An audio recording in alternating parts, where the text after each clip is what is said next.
أعمالنا من يهده الله فلا مضل له ومن يضلل فلا هادي له وأشهد أن لا إله إلا الله وحده لا شريك له وأشهد أن محمدا عبده ورسوله أعوذ بالله السميع العليم من الشيطان الرجيم بسم الله الرحمن الرحيم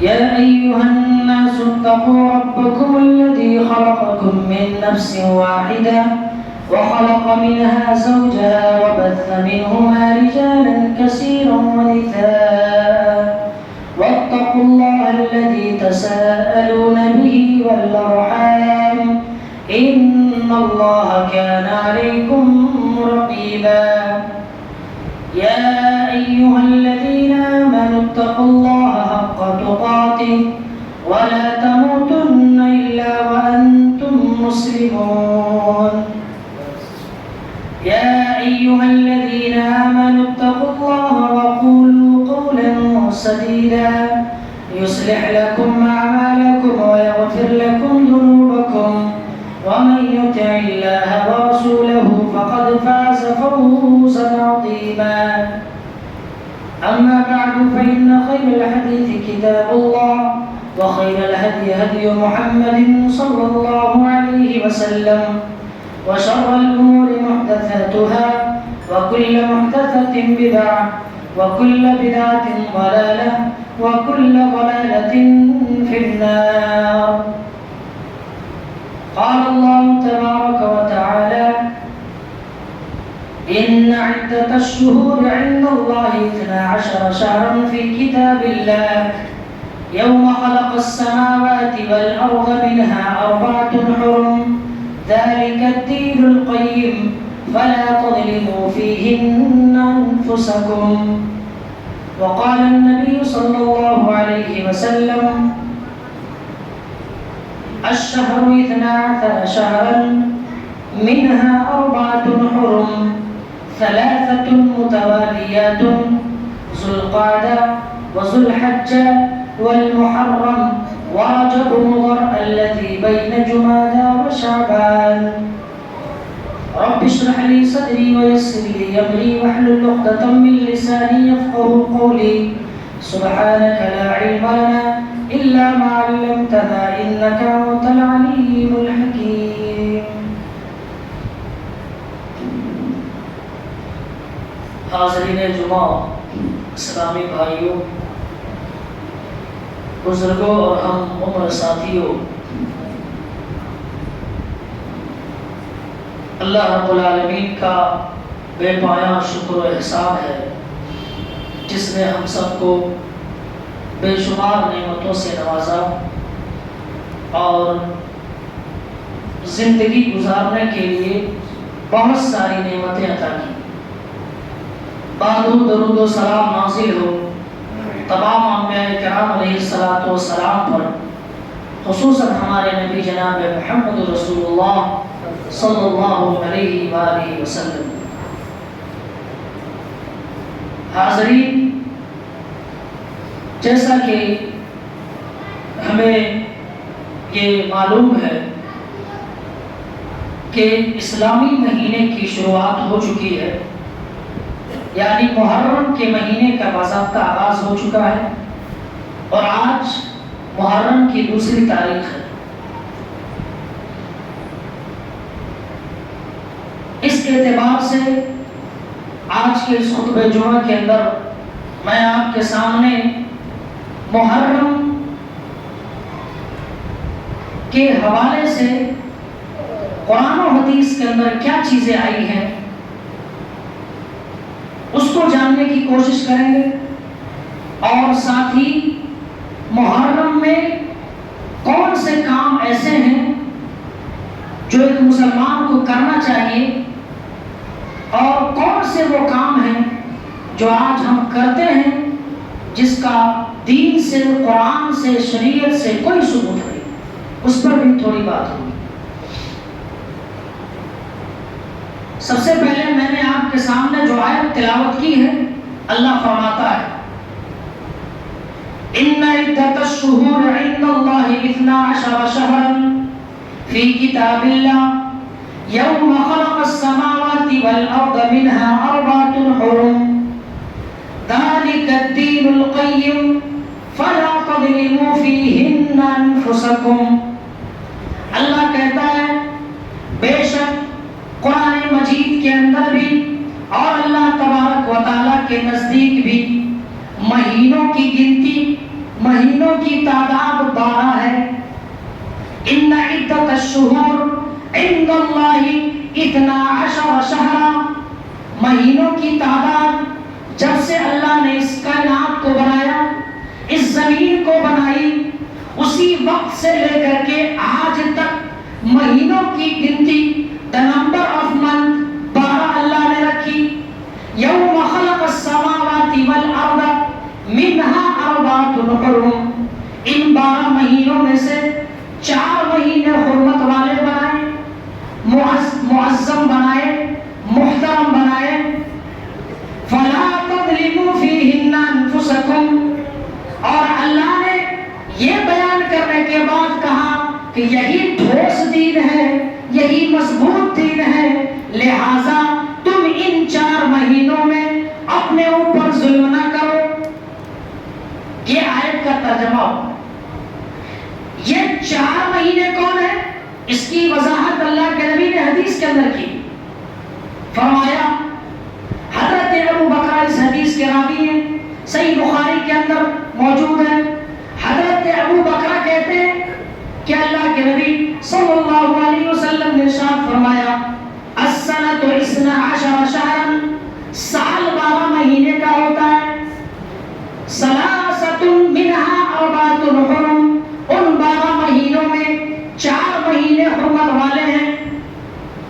ثلاثۃ متوالیات، 3 ایسے ہیں جو لگاتار ہیں، اور ان کے نام یہ ہیں ذی القعدہ، ذی الحجہ، محرم، اور ایک مہینہ جو بچتا ہے رجب، ورجب مضر الذی بین جمادی و شعبان، جو جمادی الثانی اور شعبان کے بیچ میں آتا ہے، یعنی رجب کا مہینہ ہے۔ یہ 4 مہینے اللہ تبارک و تعالیٰ نے حرمت والے بنائے۔ حرمت کا کیا مطلب ہے؟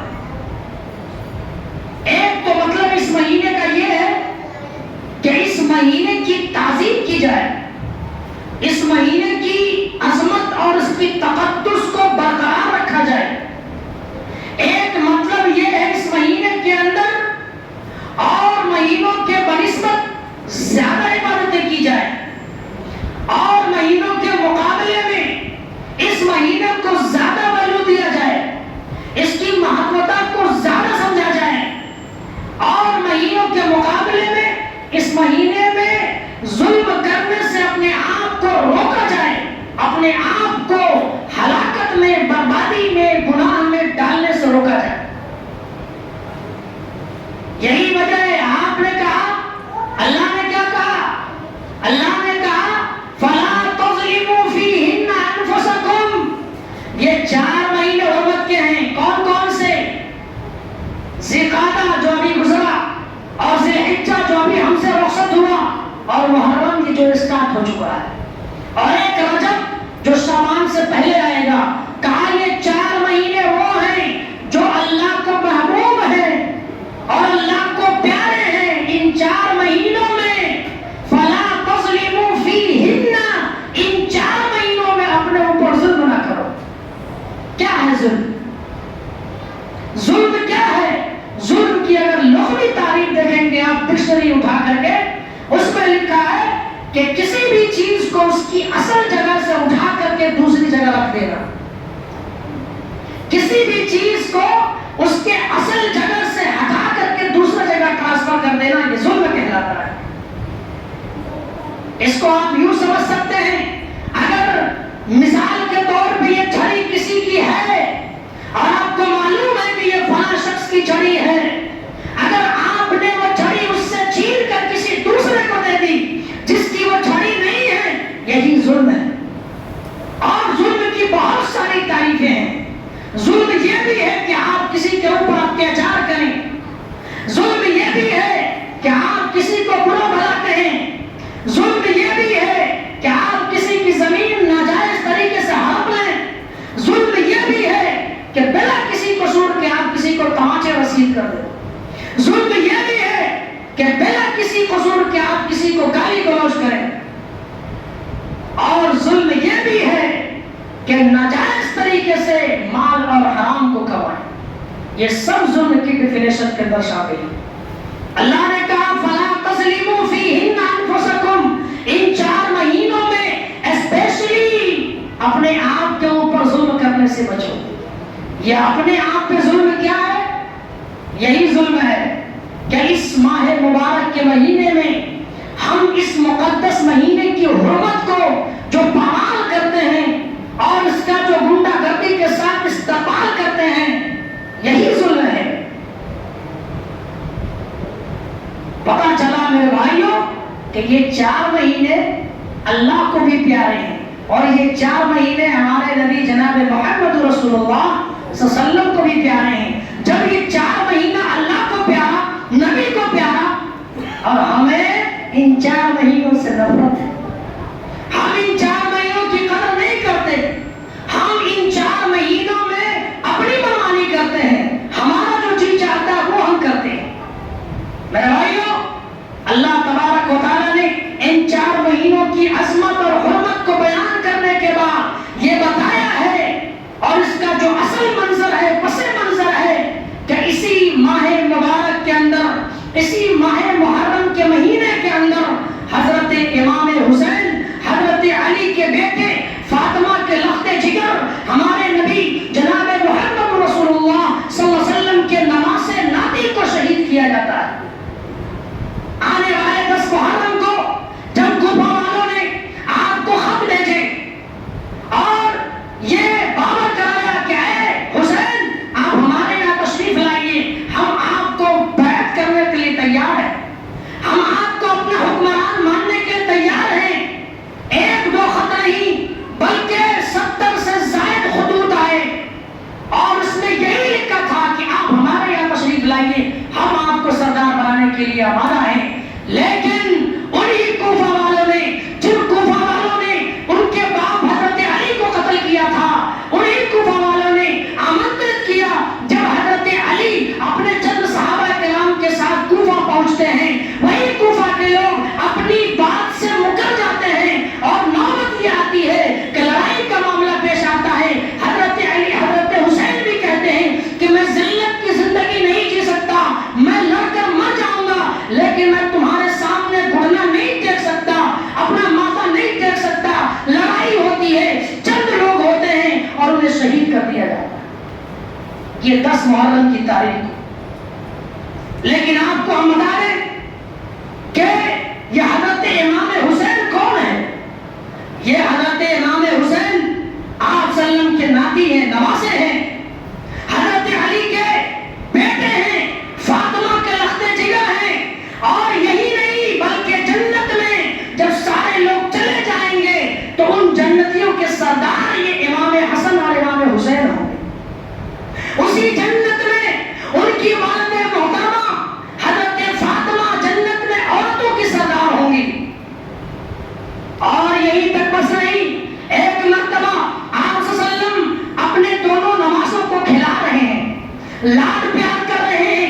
کبھی پیار سے ایک کو اس کندھے پہ رکھتے، کبھی پیار سے اس کو ایک کندھے پہ رکھتے، کبھی حسن کو اس کندھے پہ رکھتے تو کبھی حسین کو اس کندھے پہ رکھتے. ایک صحابی جا رہے تھے، پوچھا اے اللہ کے رسول، ان سے محبت کرنا کیسا ہے؟ آپ نے فرمایا کہ اگر کوئی بندہ ان دونوں سے محبت کرتا ہے گویا وہ مجھ سے محبت کرتا ہے، اگر کوئی بندہ ان دونوں سے بغض رکھتا ہے، حسد رکھتا ہے، وہ گویا مجھ سے حسد رکھتا ہے.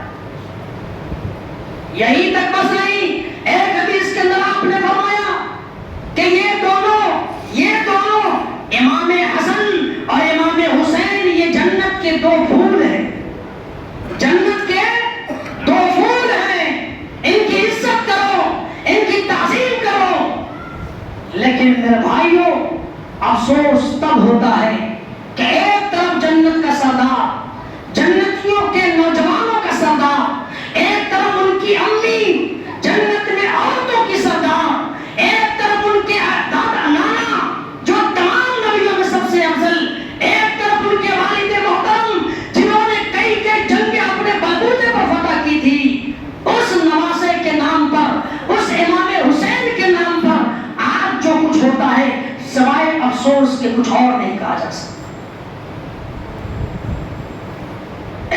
یہ کہتا ہے کہ اگر تمہارے پاس کوئی مصیبت آ جائے، میں سوال یہ کرتا ہوں آپ سے، آپ جواب خود دیجیے کہ اگر آپ کے ابو کا انتقال ہو جائے، مان لیتے ہیں، اگر آپ کی امی کا انتقال ہو جائے، آپ کے کسی جگری بھائی کا انتقال ہو جائے، تو کیا آپ اس دن یا اس کے بعد اپنے اس بھائی یا اپنے اس باپ یا اپنے اس ماں کے نام پہ ڈھول بجا سکتے ہیں؟ ہاں اور نہ میں جواب دیجیے۔ کیا آپ کی والدہ، آپ کی امی، آپ کی چاچی، آپ کی پھوپھی، آپ کی خالہ، آپ کے ریلیشن میں کوئی بھی آدمی اگر مر جاتا ہے، کیا آپ اس کے نام پہ ڈھول بجا سکتے ہیں؟ کتنا بے غیرت انسان ہوگا وہ کہے گا نا رے بابا ایسا نہیں کر سکتا کوئی آدمی۔ تو میرے بھائیوں ذرا آپ خود سوچے کہ جو جنتیوں کا سردار ہے، جس کے نام سارے نبیوں کے سب سے افضل جناب محمد رسول اللہ، جس کے والد 4 خلیفوں میں چوتھے خلیفہ ہیں، جس کے بارے میں آپ نے کہا جو اس سے محبت کرتا ہے وہ مجھ سے محبت کرتا ہے، جو اس سے نفرت کرتا ہے وہ مجھ سے نفرت کرتا ہے، اس آدمی کے نام پہ بھلا بھول کیسے بجا سکتا ہے؟ یہ سوچنے کی بات ہے۔ آپ جو کچھ بچے بجاتے ہوئے نظر آتے ہیں، میں یہ نہیں کہتا کہ سارے لوگ اس میں ملوث ہیں، لیکن ملوث اس اعتبار سے ضرور ہے کہ اگر کوئی بجا رہا ہے تو اس کو کوئی ٹوکنے والا نہیں، اس کو کوئی سمجھانے والا نہیں، اس کو کوئی کہنے والا نہیں کہ بیٹا 7 سال 8 سال کی عمر کا ہے، ڈھول لے کے دم دھڑام بجاتے جا رہا ہے، اس کو کوئی روکنے والا نہیں، اس کو کوئی سمجھانے والا نہیں۔ میں یہ نہیں کہتا ہوں کہ آپ اس کو ماریے، یہ کیجیے وہ کیجیے، کم سے کم سماج اور معاشرے میں رہتے ہوئے یہ ذمہ داری بنتی ہے کہ اس کو کہا جائے بیٹا جو کر رہے ہو نا یہ صحیح نہیں ہے، اور اگر صحیح ہے تو جس دن تمہارا باپ مرے گا تم یہ اجازت دو، لکھ کر دو کہ میں تمہارے باپ کی میت کے سامنے، تمہاری نظروں کے سامنے میں بھی اس دن ڈھول بجا کے دکھاؤں۔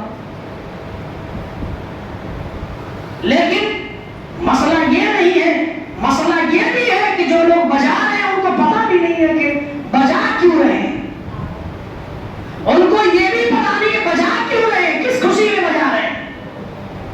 تو میرے بھائیو، میں کہنا یہ چاہتا ہوں کہ ہمارے جو نئی نسل کے بچے ہیں جن کی عمر 8 سال 10 سال 12 سال کی ہے یا 15 سال 16 سال کی ہیں، چھوٹے بھی شامل ہیں بڑے لوگ بھی شامل ہیں، لیکن اگر آپ یہ مناتے ہیں یا اس کا پرچار کرتے ہیں یا اس میں آپ سپورٹ کرتے ہیں تو گناہ میں سب کے سب برابر کے شریک ہیں۔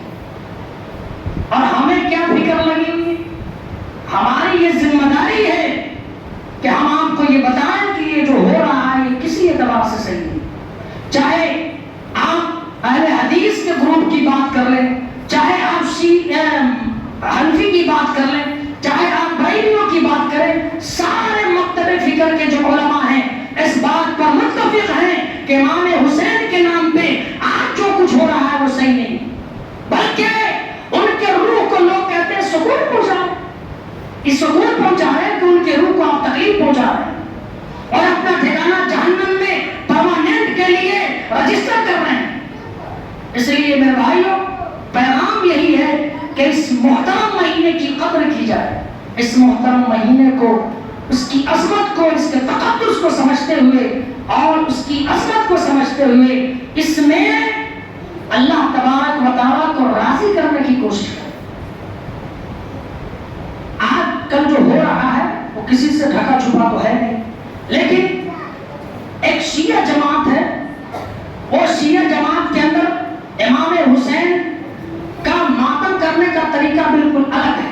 ہمارے یہاں تو لوگ ڈھول تاشا لاٹھی ڈنڈا یا حسین کر لیا ہو گیا، لیکن شیعہ کی جو جماعت ہے وہ جو ماتم کرتی ہے، سینے جو پیٹتی ہے یا اپنے گریبان کو چاک کرتی ہے، سینے چاک کرتی ہے یا زنجیروں سے اپنے بدن کو زخمی کرتی ہے یا آگ جلا کر کے اس پہ لوگ جلتے ہیں اور نہ جانے ان کی عورتیں بھی سینہ پیٹتی ہیں، گریبان پھاڑتی ہیں اور خوب یہ ماتم نوحہ پڑتی ہے، ماتم کرتی ہے، اتنا تو اس کے مقابلے میں یہاں تو کچھ نہیں ہے۔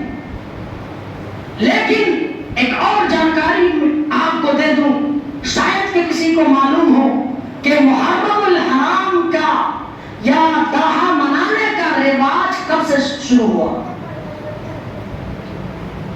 داہا سب سے پہلے کہاں منایا گیا اور کس نے منایا؟ پکا ہے کسی کو نہیں معلوم ہوگا، چیلنج ہے۔ سب سے پہلے داہا منانا یہ کب اسٹارٹ ہوا؟ نبی صلی اللہ علیہ وسلم کی وفات کے بعد 291 سال کے بعد 291 سال کے بعد یہ داہا منانا اسٹارٹ ہوا، یعنی 351 ہجری میں ایران کا ایک شخص تھا جس کا نام تھا معز الدین الدولہ دہلوی۔ اس نے سب سے پہلے، اس وقت یہ بادشاہت میں تھا، پاور میں تھا، اس نے باضابطہ اعلان کرایا کہ 10 محرم کو امام حسین کے نام پہ سوگ منایا جائے گا، سارے لوگ ماتمی لباس پہن کر آئیں گے، بلیک یعنی کالا لباس پہن کر کے آئیں گے، اس دن پورا شہر بند کیا جائے گا، عورتیں بھی ماتم کریں گی۔ یہ اعلان 351 ہجری کو ایران کے اندر سب سے پہلے معز الدین الدولہ نامی آدمی نے اس محرم کو ایجاد کیا۔ اس کا صاف مطلب یہ ہوا کہ 350 سال سے پہلے کسی نے اس کو منایا نہیں تھا، کسی نے منایا نہیں تھا۔ 350 سال کم لگ رہا ہے؟ 350 سال کا مطلب یہ ہے نا 14-15 جنریشن ختم ہو جائے گا اس میں۔ آدمی اگر 100 سال زندہ رہتا ہے تو 4-5 پیڑھی تو دیکھ ہی لیتا ہے، بیٹا پوتا پڑپوتا نقل پوتا، تھوڑا اور زندہ آ گیا 100 سال لے تو اس طرح 350 سال کے گزرنے کے بعد اس محرم کو اسٹارٹ کیا گیا، اس محرم کو منانا شروع کیا گیا، اور دھیرے دھیرے کر کے 7ویں ہجری میں 700 ہجری میں اپنے ملک ہندوستان کے اندر باضابطہ اس کو منایا جانے لگا۔ اس وقت سے لے کر کے آج تک یہ داہا منایا جا رہا ہے۔ اس کا صاف مطلب یہ بھی ہے کہ نبی کے زمانے کے بعد جو صحابہ کا دور تھا، تابعین کا دور تھا، تبع تابعین کا دور تھا، محدثین کا دور تھا، ائمہ کا دور تھا، صلحاء اور بزرگان دین کا دور تھا، ان کے زمانے میں کسی نے محرم نہ منایا، نہ ڈھول تاشے بجایا، نہ ڈمرا بجایا، نہ غریبان چاہا۔ اس کا مطلب ہے کہ اس کی کوئی حیثیت اسلام میں ہے ہی نہیں۔ اگر کوئی مناتا ہے تو یہ اس کا شوق ہو یا اس کا اپنی سوچ ہو سکتی ہے۔ اس لیے میرے بھائیوں، ماہ محرم کے اندر، اس مقدس اور محترم مہینے کے اندر اگر کچھ کرنا ہے تو وہ بھی تھوڑا سن لیجیے، پھر ہم کیا کریں۔ اس بات پہ سارے مسلمانوں کا یقین ہے کہ امام حسین کو جس دن شہید کیا گیا تھا وہ سب سے بڑا سیاہ دن ہے، اور کیسے نہ ہو، جنتیوں کے سردار کو اگر مارا جا رہا ہے تو اس بات سے تکلیف ہر مسلمان کو ہوتی ہے، لیکن تکلیف کا یہ ہرگز مطلب نہیں ہے کہ ہم اس تکلیف کو اس طریقے سے پیش کریں یا اس طریقے سے شردھانجلی پیش کریں جو طریقہ شریعت کے بالکل خلاف ہے۔ اسلام میں ڈھول بجانا، تاشے بجانا یہ سراسر جرم ہے، جرم حرام ہے، چھوٹا موٹا گناہ نہیں ہے، بڑا گناہ ہے جو بغیر توبہ کے معاف بھی نہیں ہوگا۔ تو میرے بھائیوں، اتنے 100 سال گزرنے کے بعد بھی ہم اس چیز کے پیچھے پڑے ہوئے ہیں اور ہم بجا رہے ہیں اور یہ کر رہے ہیں، تو ہمیں بھی ضرورت اس بات کی ہے کہ اس سے توبہ کیا جائے اور اعلان کر کے ڈھول کو لے کے پھوڑا جائے، تسلا کو پھوڑا جائے اور اعلان کر کے کہیے کہ انشاءاللہ آپ سے نہیں بجاؤ اگر واقعی مسلمان ہیں تب، ورنہ بے حیا باش ہر چیز خائی کو، جب آدمی بے حیا ہو جاتا ہے کچھ ہو کر لیتا ہے، یہ اس کے لیے کافی ہے۔ ایک صحیح مسلمان اگر ہے جو اپنے آپ کو کہتا ہے کہ ہم مسلمان ہیں، وہ کسی بھی آدمی کے مرنے پہ ماتم نہیں کر سکتا۔ اسلام نے 3 دن تک سوگ منانے کی اجازت دی ہے، اگر عورت ہے تو اس کو 4 مہینے 10 دن کی اجازت دی ہے کہ وہ سوگ منائے، عدت گزارے، اس سے زیادہ کسی کو سوگ منانے کی اجازت نہیں ہے۔ اس لیے میرے بھائیوں، خلاصہ کلام یہ ہے کہ ماہ محرم کا مہینہ بڑا ہی معتبر مہینہ ہے، ہے. اور آپ کو یہ بھی بتا دیں کہ 10 محرم کا جو دن ہے اسی دن حضرت آدم علیہ السلام کو پیدا کیا گیا تھا. اسی دن حضرت آدم علیہ السلام کو جنت میں ڈالا گیا اور اسی دن حضرت آدم کو جنت سے نکالا بھی گیا تھا. اسی لیے جو یہودی تھے نا، یہودی لوگ اس 10 محرم کا روزہ رکھتے تھے. تو ہمارے لیے بھی کیا ہے کہ اللہ کے نبی نے اس مقدس مہینے میں ایک آفر دیا کہ روزہ رکھا جائے. اس مہینے میں روزہ رکھا جائے. اور روزہ رکھنے کی صورت کیا ہے؟ آپ صلی اللہ علیہ وسلم فرماتے ہیں، صحیح مسلم کی روایت ہے، افضل الصیام بعد شہر اللہ محرم، افضل الصیام بعد رمضان شہر اللہ المحرم. سب سے بہترین روزہ رمضان کے بعد، رمضان کے روزے کے بعد سب سے بہترین روزہ محرم کے مہینے کا روزہ ہے. اور سب سے بہترین عبادت وہ ہے جو فرض نماز کے بعد آدمی رات میں قیام اللیل کرتا ہے، یعنی رات میں اٹھ کے تہجد کی نماز پڑھتا ہے. اور آپ صلی اللہ علیہ وسلم نے کہا کہ اس دن یہودی بھی روزہ رکھتے ہیں. کیوں رکھتے ہیں؟ کیونکہ موسیٰ علیہ السلام کو اسی 10 محرم کے دن فرعون سے نجات ملی تھی. فرعون سے نجات ملی تھی. اس نجات کی خوشی میں یہ لوگ روزہ رکھتے ہیں. تو وہ لوگ صرف 10ویں محرم کا روزہ رکھتے تھے. آپ صلی اللہ علیہ وسلم نے کہا اس کی مخالفت کرو، صوموا قبلہ یومن او بعدہ یومن. روزہ دو کو رکھو، ایک دن اس سے پہلے اور ایک دن اس کے بعد، یعنی 9 اور 10 کو روزہ رکھو یا 10 یا 11 کو روزہ رکھو. 2 روزہ رکھو. اور آپ نے یہ تعلیم دی کہ اس ماہ مقدس مہینے میں جو شخص محرم کے 2 روزے کو رکھتا ہے، 2 روزہ اس محرم کے مہینے میں جو رکھتا ہے، چاہے 9 10 ہو یا 10 11 ہو، آپ نے فرمایا یکفر السنۃ الماضیہ، اس کے پچھلے 1 سال کے گناہ معاف کر دیے جاتے ہیں. نہ کرواؤ، یہ بھاری کام ہو،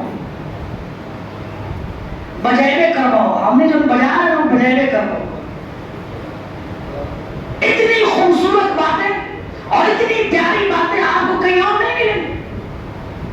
2 روزہ رکھیے اور عہد کیجیے دل میں کہ انشاءاللہ روزہ رکھیں گے. میں یہ نہیں کہتا کہ رکھنے کیجیے، یہ نفل روزہ ہے، آپ کو اختیار ہے، آپ رکھ سکتے ہیں، رکھے نہ رکھے تب بھی کوئی حرج نہیں.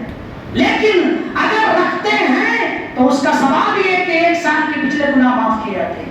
اور آخری بات میں کہہ کے اپنی بات ختم کروں گا کہ یہ ساری بات سننے کے بعد بھی اگر کوئی بندہ کہتا ہے کہ ہم بھائی جو کر رہے ہیں کرتے رہیں گے، تو ان کو ایک چیتاونی میں دے رہا ہوں. چیتاونی میں نہیں دے رہا، اللہ تبارک و تعالی خود ایسے شخص کو چیتاونی دے کر کہتا ہے وَمَنْ أَعْرَضَ عَنْ ذِكْرِي فَإِنَّ لَهُ مَعِيشَةً ضَنْكًا وَنَحْشُرُهُ يَوْمَ الْقِيَامَةِ أَعْمَىٰ قَالَ رَبِّي لِمَ حَشَرْتَنِي أَعْمَىٰ وَقَدْ كُنْتُ بَصِيرًا قَالَ كَذَلِكَ أَتَتْكَ آيَاتُنَا فَنَسِيتَهَا وَكَذَلِكَ الْيَوْمَ تُنسَىٰ.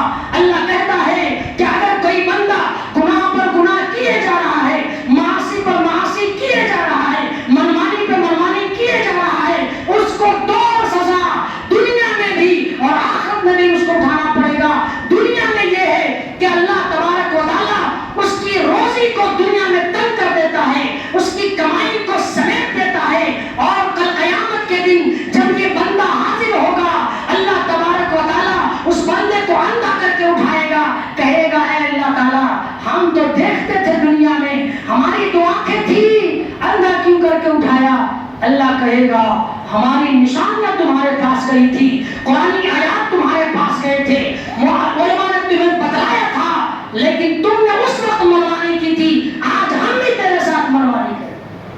آج بھی تم نے دنیا میں میری آیتوں کی پرواہ نہیں کی اور آج ہم تیرا بھی کوئی پرواہ نہیں کریں گے.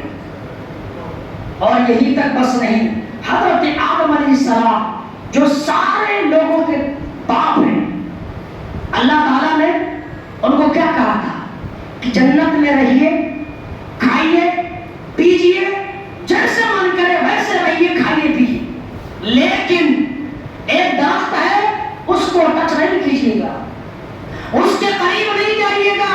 وَلَا تَقْرَبَا هَٰذِهِ الشَّجَرَةَ فَتَكُونَا مِنَ الظَّالِمِينَ. آپ اس درخت کے قریب نہیں جائیے گا. جنت میں رہیے، کھائیے پیجیے،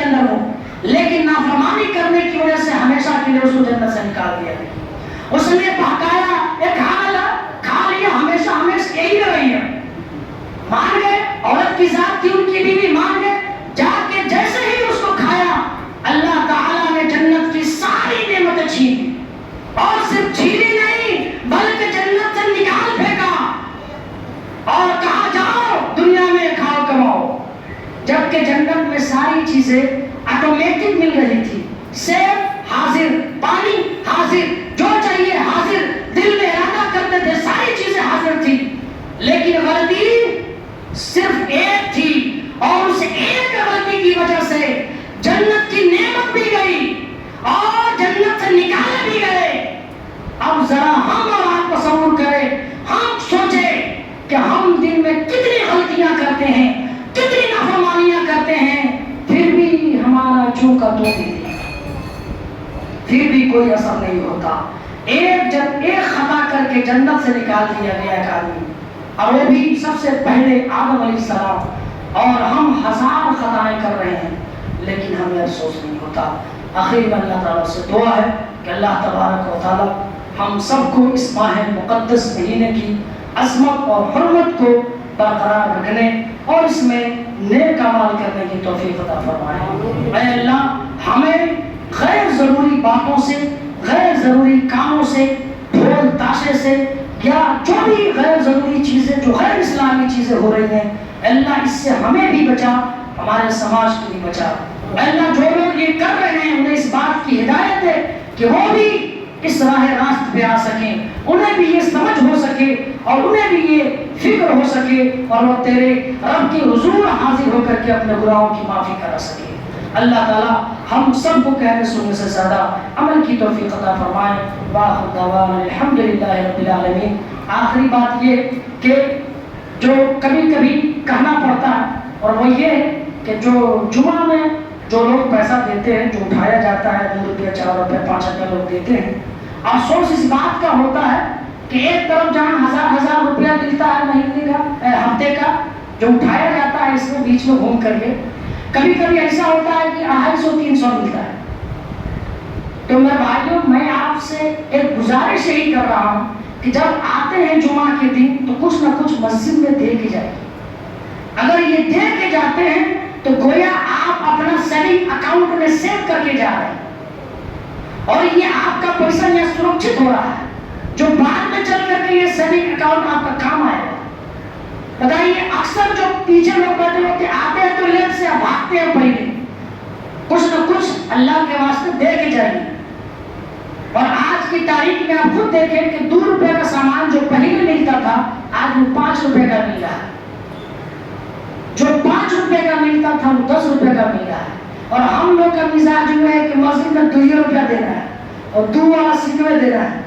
اس لیے بول رہا ہوں کہ آپ دیکھ لیجئے گا ابھی نماز کے بعد سکوں کی تعداد اتنی ہوتی ہے، یہ دینے والے ہم ہیں۔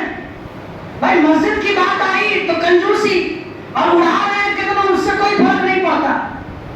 جہاں دینا ہے ثواب کا کام ہے وہاں نہیں دیں گے، بھائی دے کے جائیں گے۔ میری گزارش یہی ہے کہ کچھ نہ کچھ جو آپ سے ہو سکتا ہے مسجد میں ضرور دے کے جائیں گے۔ یہ مسجد آپ کی ہے، ہماری ہے، تو اس کی ذمہ داری بھی ہماری ہے کہ ہم اس کو سجائیں، سنواریں اور اس کو آگے بڑھائیں اور اس میں تعاون کریں۔ اللہ تعالی ہم سب کو مسجد کو آباد رکھنے اور اس میں خرچ کرنے کی توفیق عطا فرمائے۔ وآخر دعوانا الحمدللہ۔